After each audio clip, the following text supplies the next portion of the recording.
Would you join with me in prayer? O Holy One, may the words of my mouth and the meditations of all our hearts be ever and always acceptable unto you. For you are our rock and our Redeemer, our Alpha and our Omega, our beginning and our end, the source of our love, and a wellspring of our joys. Amen. Have you been following his movements this evening? Have you been following his travels? Have you been checking to see where he was last, where he is headed next? Have you been following where Santa's journeys have been this Christmas Eve? When my children were younger, we loved to log on to the Santa tracker, to see the Santa tracker and find where Santa's journeys were taking him. With multiple time zones and international dateline to cross, poor Santa had a lot of ground to cover. It was amazing to see how ever closer he was getting throughout the day to our home in British Columbia. We knew that we needed to be home and asleep in order for him to arrive, right? So we needed to follow his travels. You can't just be on Santa's nice list. You also need to be at home and fast asleep in order for him to come. That is my public service announcement and gift to our young families who are watching this evening. As we gather this evening on Christmas Eve, I'd like to consider a spiritual equivalent to the Santa tracker. I wonder if there might be a little bit of room for us to consider what I'd like to call the Jesus tracker. Here's what I'm imagining. There'd be a device that we could pull out and we could track the various births of Jesus, those births of Jesus occurring throughout the world. We might consider where Jesus is being birthed in our various countries, where Jesus is being birthed in our various communities, where Jesus is being birthed in our very lives. Imagine we pull up a beacon and we'll see it light up in evidence of him here and here and there and there. The Jesus tracker, as he is born in the hearts and the lives of all who come to worship and adore the newborn King.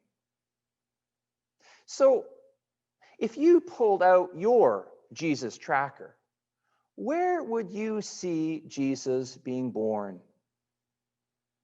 As you ponder this question, I'll offer you a few observations of my own.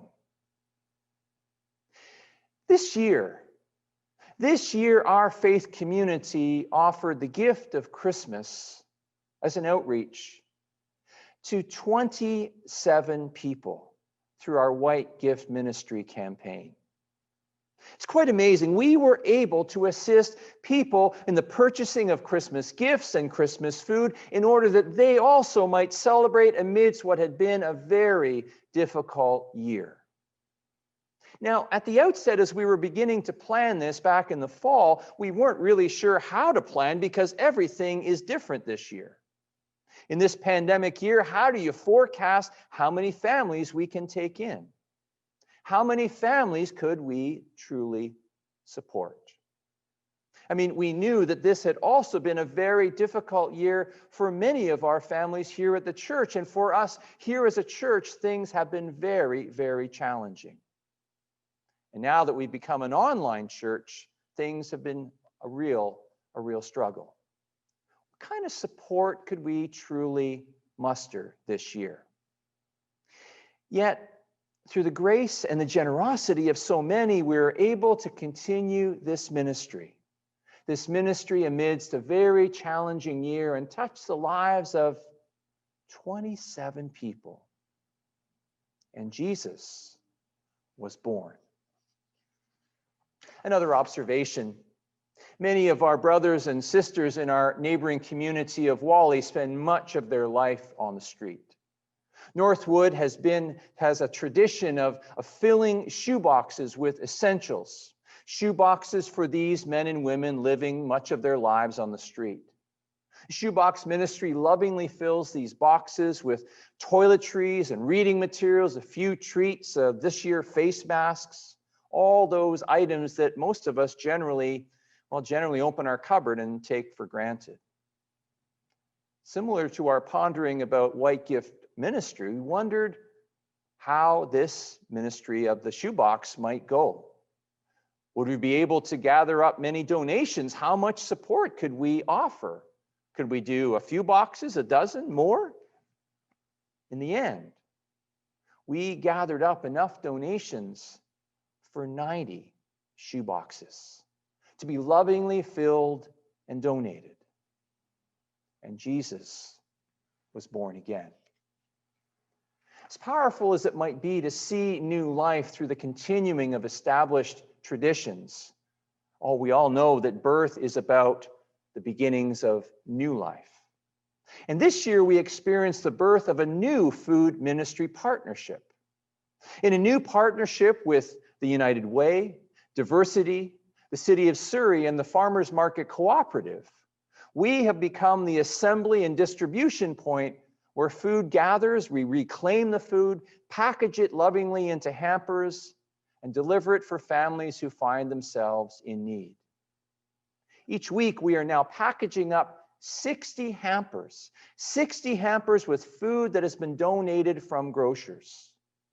Food that is nearing expiry or damaged in packaging, sorted, bagged up, and delivered. It's been exciting to see how some of our Northwood folks have been getting involved, how some of the members of the community have been getting involved in volunteering as well. This ministry is a blessing of new life to families who are really, truly struggling these days. And in this ministry, Jesus is born. I've been doing a lot of talking. Sometimes us preachers do too much of that. And I should turn it over to you. Because births are so exciting to witness and we get carried away, and it's truly exciting. I should be quiet and let you speak. Where have you seen Jesus born? Sometimes births occur in the most unexpected of places.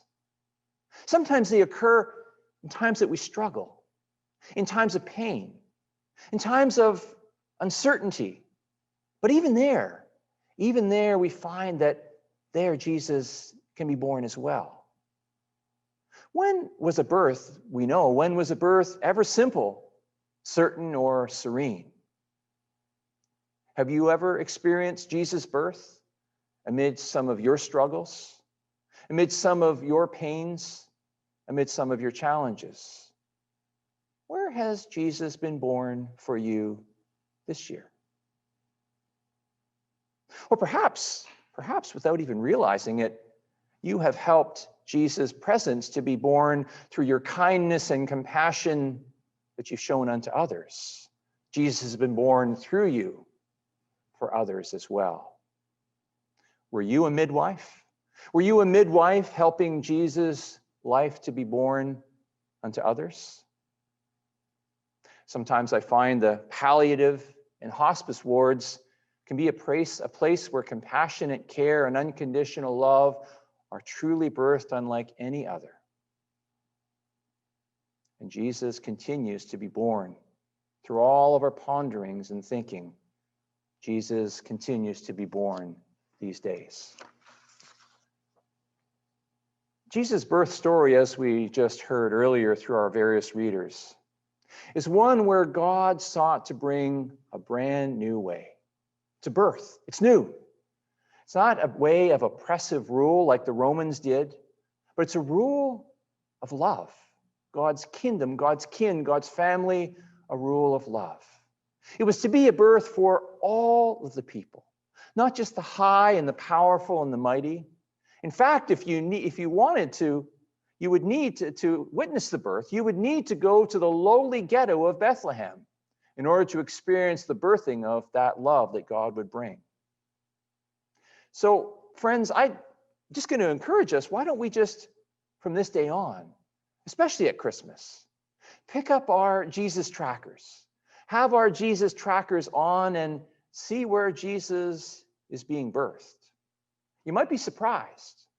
You might be surprised, for that birth will be found if we look for it. It'll be found in the most unlikely of places if we look. And if we look close enough, we'll find that it is being birthed in you. Friends, Merry Christmas. May the birth of Christ continue now and always. Amen.